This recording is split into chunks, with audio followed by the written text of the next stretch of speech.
Alors, voici les 5 attitudes que tu penses être bonnes pour ta perte de poids, mais que tu devrais éviter si tu veux réussir à maigrir définitivement en 2025. La première mauvaise attitude avec laquelle tu te lances dans la perte de poids est que tu n'as pas de plan durable. Tu envisages de te lancer dans un régime rapide, quelque chose de strict et temporaire. Tu te dis que tu vas faire des sacrifices intenses pendant quelques semaines, tout donner pour perdre ces kilos et ensuite retourner à ta vie habituelle. Mais cette approche qui semble si séduisante sur le moment te mènera droit vers l'échec. Parce qu'en réalité, ce que tu prépares n'est pas un vrai changement, mais une pause artificielle. Le problème avec cette stratégie, c'est qu'elle repose sur l'impatience.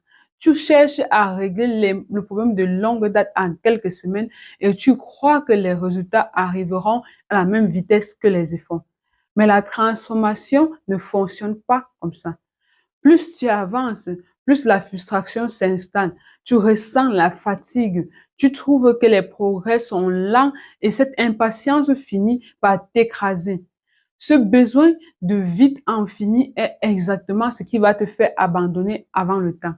Et dès que tu vas sortir de cette phase stricte, tu vas retomber dans tes anciennes habitudes. Les kilos vont tous revenir et ils seront accompagnés d'un sentiment de culpabilité encore plus grand.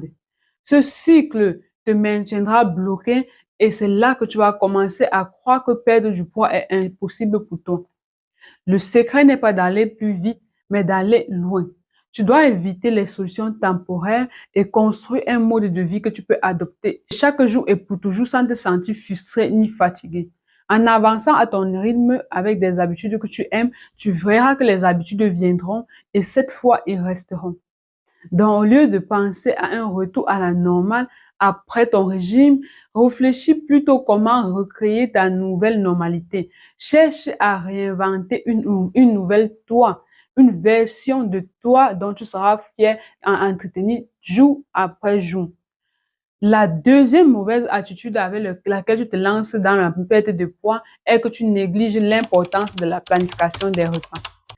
Penser que tu vas improviser tes repas au jour le jour est une erreur grave. Tu te dis peut-être que tu mangeras sainement en fonction de ce que tu trouves, mais cette absence de planification te mènera droit vers le chaos.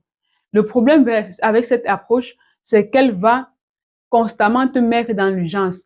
Tu te retrouves en train de décider quoi manger au dernier moment. Et souvent, après une journée fatigante, ton cerveau cherche la solution la plus rapide, comme commander une malbouffe ou faire des fritures rapides.